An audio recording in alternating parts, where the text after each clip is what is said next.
Aktivis Aliansi Masyarakat Pati Bersatu, AMPB, Supriyono alias Botok mengatakan sejumlah warga Pati, Jawa Tengah bersikap terbuka jika diundang bertemu pimpinan DPR nantinya. AMPB akan menggelar demonstrasi di DPR pada Kamis, 27 Agustus 2026. Ada dua hal yang menjadi tuntutan mereka, yakni pengesahan perampasan aset koruptor dan hukuman mati koruptor. Ya, dari awal saya sampaikan, kita tidak anti-dialog.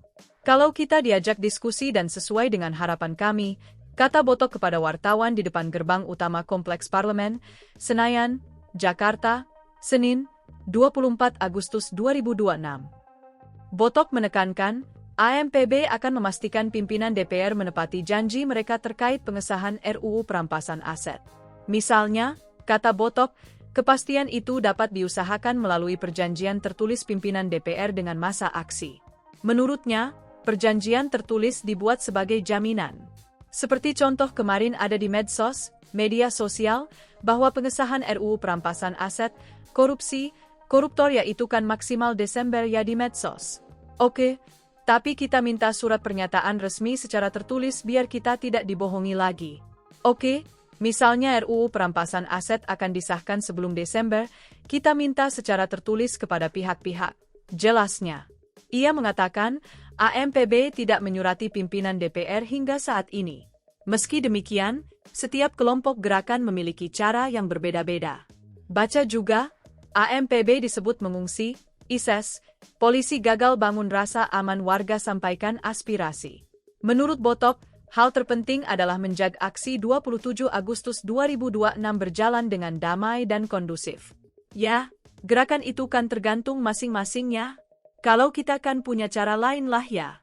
Yang penting kita tetap menjaga ketertiban umum, menjaga kondusivitas, tidak melakukan perbuatan-perbuatan yang melanggar hukum, ucap Botok. Disahkan paling lambat Desember 2026. Terpisah, Ketua Komisi 3 DPR RI, Habibur Rahman, mempersilakan elemen masyarakat yang masih ingin menyampaikan pendapat terkait RUU perampasan aset untuk memberikan konsep atau masukannya secara tertulis. Hal ini dikarenakan sisa waktu efektif bagi Komisi 3 untuk merampungkan belai tersebut sudah tidak terlalu lama.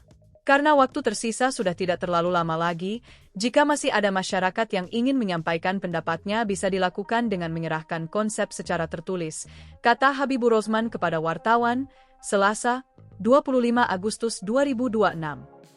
Politikus Partai Gerindra ini mengklaim, upaya penyerapan aspirasi masyarakat secara langsung sejatinya sudah mendekati titik maksimal.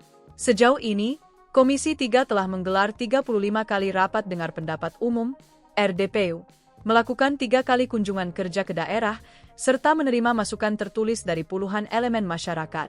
Habibur Rahman menjelaskan, jika dihitung berdasarkan waktu efektif masa sidang DPR dan dipotong masa reses, pembahasan RUU perampasan aset ini cuma menyisakan waktu sekitar 8 minggu. Dalam waktu 8 minggu masa sidang tersebut, Komisi 3 harus mengebut agenda RDPU, harmonisasi, rapat kerja dengan pemerintah, hingga pembahasan daftar inventarisasi masalah, DIM.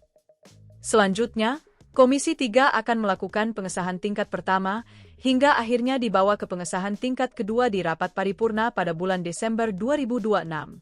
Lebih lanjut, Habibur Rahman memaparkan bahwa dari berbagai masukan yang diterima, peta pendapat masyarakat terkait RUU ini sudah terfragmentasi dengan jelas.